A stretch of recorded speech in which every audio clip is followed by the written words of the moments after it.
Here are the top stories for today, May 19, 2022. President Rodrigo Duterte has named 2 new associate justices of the Court of Appeals.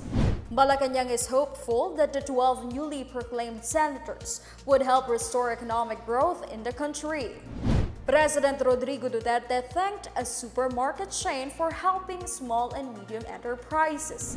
And the Balik Eskwela Diskwento caravan is back, giving a boost to local entrepreneurs and suppliers.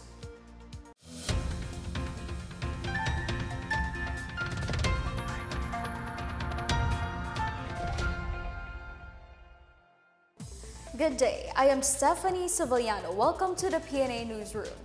President Rodrigo Duterte has appointed John Lee Zorbito and Eleuterio Laresma Bathan as the 2 new justices of the Court of Appeals. Lee will replace Associate Justice Dorothy Gonzaga, who resigned in November 2021, while Bathan will take over the post of Associate Justice Japar de Maampo, who was appointed as an Associate Justice of the Supreme Court. The President earlier named Court of Appeals Justice Maria Filomena Singh as the new Associate Justice of the Supreme Court. Singh will fill the seat at the SC vacated by Senior Associate Justice Estela Perlas Bernabe, who retired on May 14. Acting Presidential Spokesperson and Communications Secretary Martin Andanar conveyed the palace congratulatory message to them. The palace is hopeful that 12 newly proclaimed senators would push for legislation that will help restore economic growth in the country. In a statement, Acting Presidential Spokesperson and Communications Secretary Martin Andanar congratulated the 12 newly proclaimed senators of the Republic, saying, "There is a sense of hope and optimism with the new set of lawmakers." The 12 winning senatorial candidates are Robin Padilla, Loren Legarda, Rafi Tulfo, Sherwin Gatchalian, Francis Escudero, Mark Villar, Alan Peter Cayetano, Juan Miguel Zubiri, Joel Villanueva, JV Ejercito, Risa Ontiveros, and Jingo Estrada. Ontiveros is the lone opposition candidate who won in the May 9 elections. This is her second time being elected as a senator. The new senators will have a fresh 6-year term that will end in June 2028. The proclamation was conducted even without the election returns from Shanghai, China, and Tumaran, Lanao del Sur. Lockdown is being implemented in China due to COVID-19, while special election will be held in Lanao on May 24. Presumptive President Ferdinand Bongbong Marcos Jr. congratulates the 12 senator-elect, 6 of which are under the Marcos Duterte Senate slate. These are Robin Padilla, who topped the senatorial race, Loren Legarda, who ranks 2nd, Sherwin Gatchalian on the 4th slot, Mark Villar, who ranks 6th, Juan Miguel Zubiri, who ranks 8th, and Jingo Estrada on the 12th and last spot. In a Facebook post, Marcos said their service and wisdom are very much needed. The new set of 12 senators-elect have been officially proclaimed winners by the Commission on Elections, including several re-electionists and new lawmakers. Let's take a closer look at some of their key priorities as they secure a seat in Congress. For Robin Padilla, who got the highest number of votes, he said his win is a symbol of unity of the Muslim and Christian communities. He also said he will prioritize reforms in the 1987 Constitution.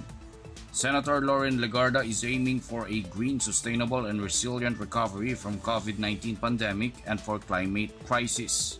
Broadcaster Rafi Tulfo said he would push for workers' protection and decriminalizing of libel. Sherwin Gatchalian said he will continue his advocacy on quality education, cheaper electricity rates, and the review of oil deregulation law. Francis Cheese Escudero said he would pursue local government empowerment to address the COVID-19 situation. Mark Villar wants to continue the expansion of the Build projects to improve connectivity and facilitate economic growth. Alan Peter Cayetano's priorities include economic federalism and the filing of the 10 pesos Ayuda bill. He also promised to focus on finding good jobs abroad to creating great jobs at home, and to provide free education and supplies from preschool to college. Juan Miguel Zubiri wants to push for the passage of the third COVID-19 financial aid or Bayanihan 3, transparency in the government, and heightened disaster response programs. Joel Testament Villanueva will prioritize job creation and empowerment in the workplace by protecting the rights of workers. JV Ejercito will focus on improving the healthcare system, providing an accessible and affordable education, and improving the transportation in the country. Risa Ontiveros will also focus on COVID-19 response, health, human rights, welfare, and Philippine sovereignty. And lastly, Jingoy Estrada will focus on labor, COVID-19 response, and agriculture. For PNA Newsroom, I'm Wilnard Bacelonia. The highest voter turnout in the Philippine history has been recorded in the 2022 polls, according to the Commission on Elections. This is considered top among the automated election records and relatively higher than 2016's 81.95% election return turnout. Public Education and Information Division Director James Jimenez said 83% of more than 65 million registered individuals have voted this year. This accounts for more than 55,549,000 registered voters. COMELEC Commissioner Saidamin Pangarungan meanwhile lauded voters who patiently waited just to cast their votes.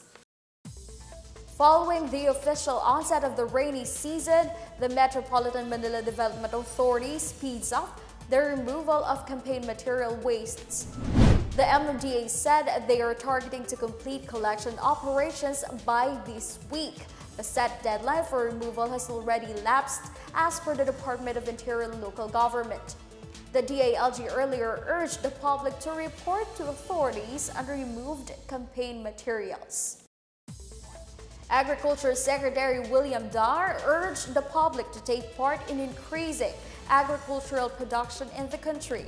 This as he warned of the looming global food crisis due to continuing Ukraine and Russia conflict. Dar encouraged urban citizens to try growing their food through urban gardening. The agriculture chief meanwhile called out the next administration to adopt the strategic plan they have prepared, particularly the National Agriculture and Fisheries Modernization and Industrialization Plan. Almost 11 million Filipino families have identified themselves as poor, according to the Social Weather Station survey. The figure shows a slight increase from December's 10.7 million families. The recent survey indicates that 43% of Pinoy families feel poor. 34% account for families identifying as borderline poor, while the remaining 23% have not identified themselves as poor. The SWS conducted a survey from April 19 to 27 among 1,440 adults nationwide. Still ahead, healthcare workers and the elderly may now avail of the second round of booster shots. President Duterte lauds a supermarket chain for the assistance given to small and medium enterprises. We'll be back after a quick break. Keep it here on the PNA Newsroom.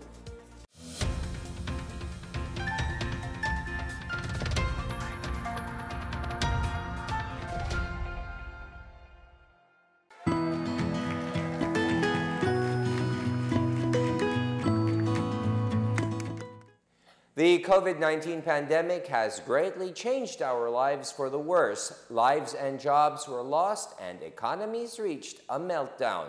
Thanks to the arrival of safe and effective vaccines, we are one step closer to normalcy. It's time to do our part, get vaccinated for our safety and for our recovery. If you are there in that community, go there and have yourself vaccinated by any of the vaccines available. They are all potent, they are all effective. I would like to appeal to all our kababayans, please get vaccinated against COVID-19 and be the government partner in preventing further spread of the disease. I encourage you to get vaccinated as soon as possible time. These vaccines are safe and they are the key to reopening our society.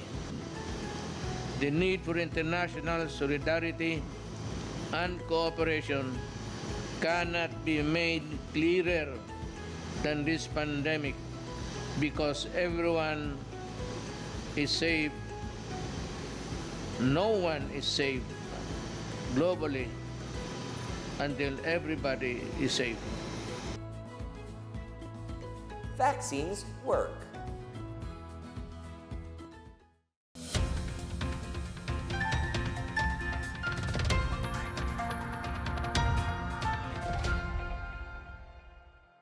Health authorities are over and above in ensuring the protection of the eligible population from the emerging variants of COVID-19. The details from William Theo. Frontline healthcare workers and senior citizens can now receive their second booster shot of the COVID-19 vaccine. The health department says Moderna and Pfizer can now be used for the second booster doses of the A1 and A2 populations. Health Undersecretary Maria Rosario Vergere said the second booster shot must be given at least 4 months after the administration of the first booster dose. So based on studies, pinakita naman base sa ebidensya na after so many months, 3 to 6 months, nag-wane ng immunity because yung effect ng Omicron sa ating protection na binigay ng bakuna sa atin. So doon sa study, sinasabi niya nag-wane ng immunity, maaring bumaba to less than 50% ang binibigay na protection nitong mga bakuna sa atin laban dito sa sakit na COVID-19. Ngayon, sinabi rin doon sa pag-aaral na kapag ikaw ay binigyan ng third dose or yung booster, tumataas uli to as much as 81 to 88% yung ating proteksyon na dulot nitong mga bakuna nito para labanan ng COVID-19. Meanwhile, vaccine expert panel chairperson Dr. Nina Gloriani recommended the administration of the second booster or fourth dose not only for the immunocompromised, but also for individuals with comorbidities and senior citizens. Gloriani said the protection from the primary series of COVID-19 vaccines is not enough against Omicron subvariants, BA.1 and BA.2 variants. Yun ang aming rekomendasyon talaga. Bumaba yung waning immunity after the third dose na kita. Although of course nauna natin i-prescribe o ni-recommend sa mga immunocompromised. But we also have to consider yung mga maraming comorbidities, elderly. So meron din po tayong mga bagong data na nag-show na mas marami kang sakit, comorbidity. Yung taong may isa lang versus 5 ang kanyang comorbidity o 10, meron kasing lahat halos ng sakit, mas madali siyang mag-wane ang immunity at mas bababa ang kanyang protection doon sa mas maraming comorbidity. Moreover, Gloriani said the vaccine expert panel is waiting for vaccine manufacturers to apply for an emergency use authorization, allowing their jabs to be used as booster shots for young children. This after the United States FDA has authorized the use of Pfizer COVID-19 booster dose for children's ages 5 to 11 years old. The COVID-19 vaccination of children ages 5 to 11 started on February 7. As of March 15, a total of 1,233,017 of the age group have been inoculated and 381,433 of them are fully vaccinated. For the PNA Newsroom, I am William Theo. More local government units in Bicol step up in their strategies to prevent the possible increase in COVID-19 cases. The Department of Health in Region 5 is calling out on local government units for multi-sectoral combined action to prevent the spread of the new BA.2.12.1 Omicron variant. The Health Department also urged the public to follow the prevention, detect, isolate, treat, reintegrate, and vaccination approach and practice minimum public health standards. Meanwhile, Zamboanga Peninsula region reports high recovery rate from COVID-19, noting a 92.7% of vaccination rate. So far, over 57,000 patients have recovered from COVID-19 since the onset of the COVID-19 pandemic. This represents 95.7% recovery rate in the region. Zamboanga City recorded the highest figure, followed by Zamboanga del Sur, Zamboanga del Norte, Zamboanga Sibugay, and Isabela City. A lawmaker hailed the new law strengthening the Sangguniang Kabataan, saying it would encourage youth participation and boost youth leadership in barangay affairs.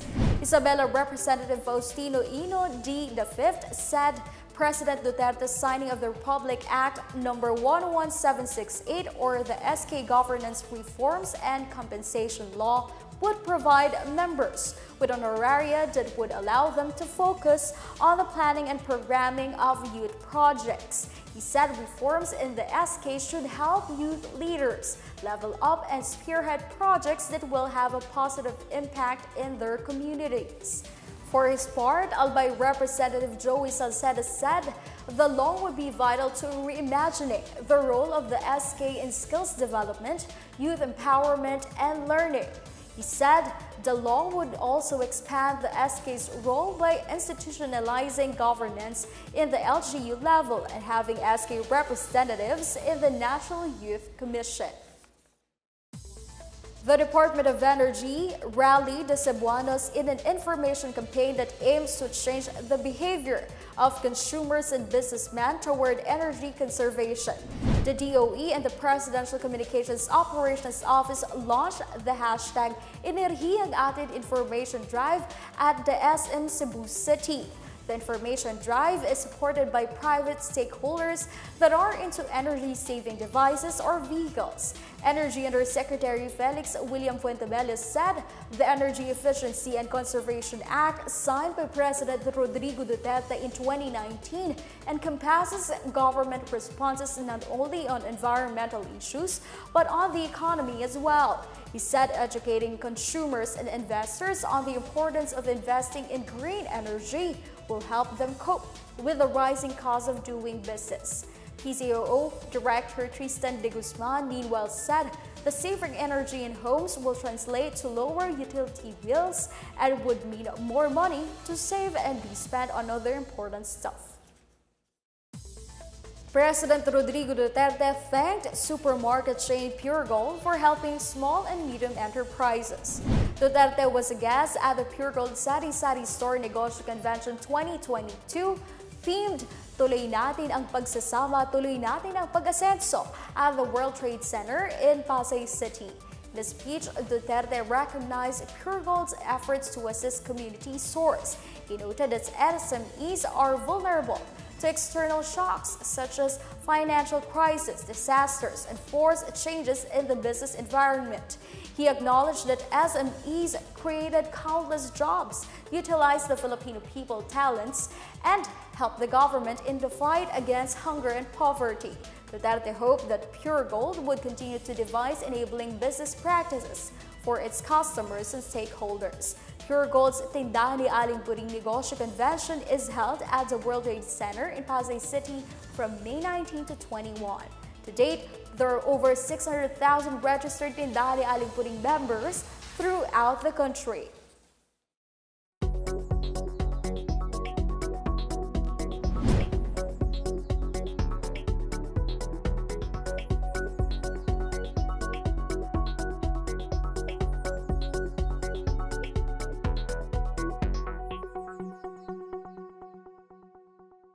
More stories from the newsroom. Pag-asa explains the onset of the rainy season in the country.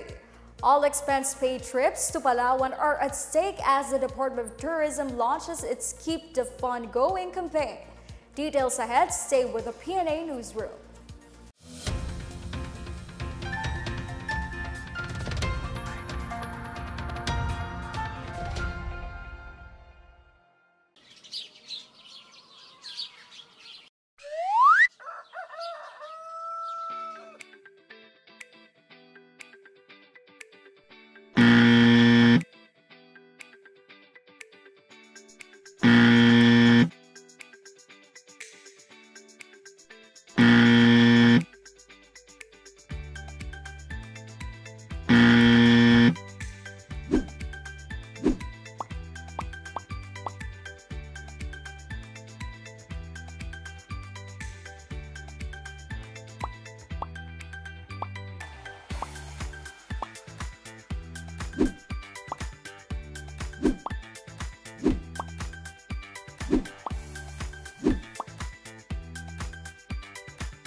The Philippine Atmospheric, Geophysical and Astronomical Services Administration or PAGASA explained the cause of the recent heavy rains as it declared the start of the rainy season.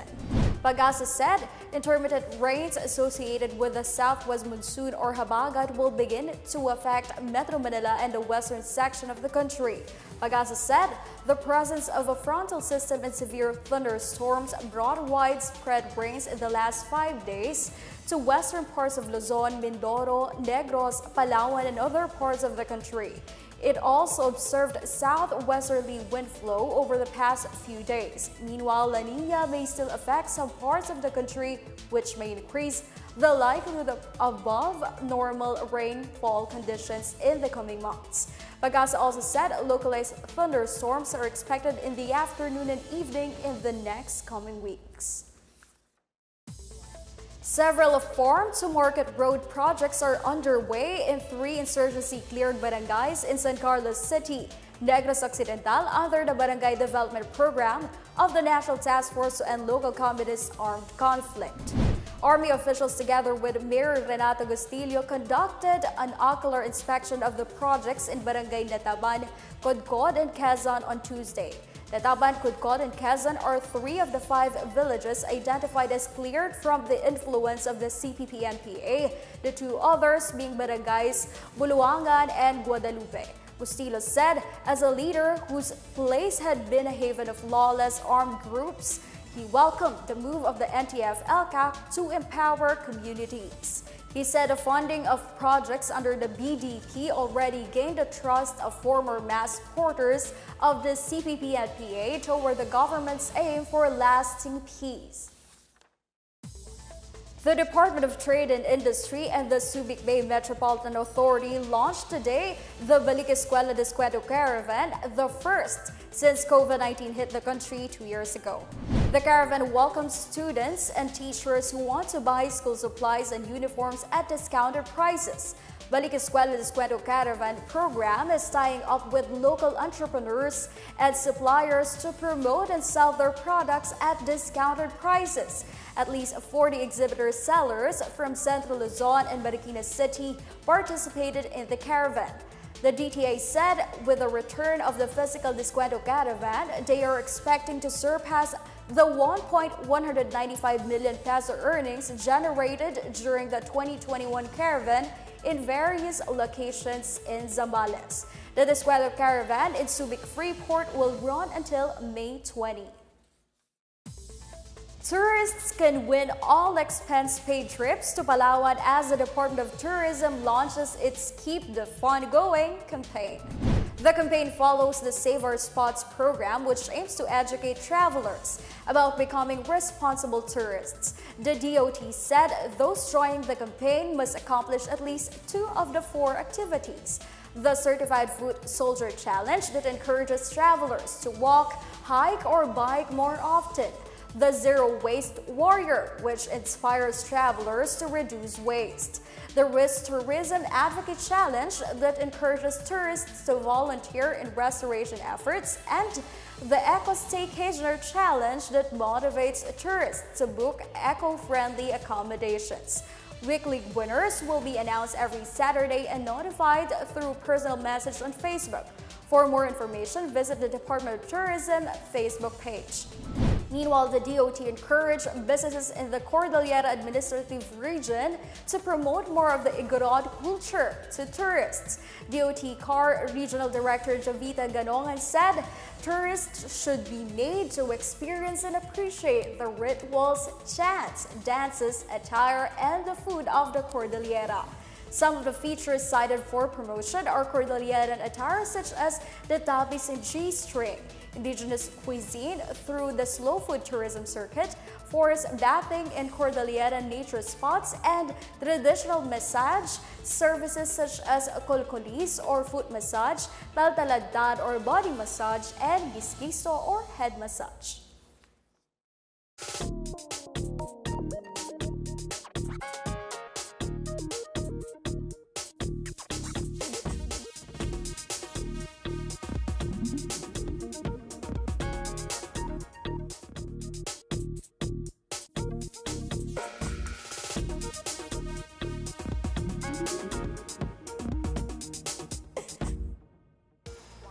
Let's take another look at today's biggest stories. President Rodrigo Duterte has named 2 new associate justices of the Court of Appeals. Malacanang is hopeful that the 12 newly proclaimed senators would help restore economic growth in the country. President Rodrigo Duterte thanked a supermarket chain for helping small and medium enterprises. And the Balik Eskwela Diskwento caravan is back, giving a boost to local entrepreneurs and suppliers. As Filipinos, we all have a vital role to play in preventing the spread of COVID-19. So remember, wear face masks, wash your hands often, practice safe physical distancing, go out only for essential reasons, and get vaccinated as soon as possible to protect ourselves, our families, and the community. Together, we can beat COVID-19.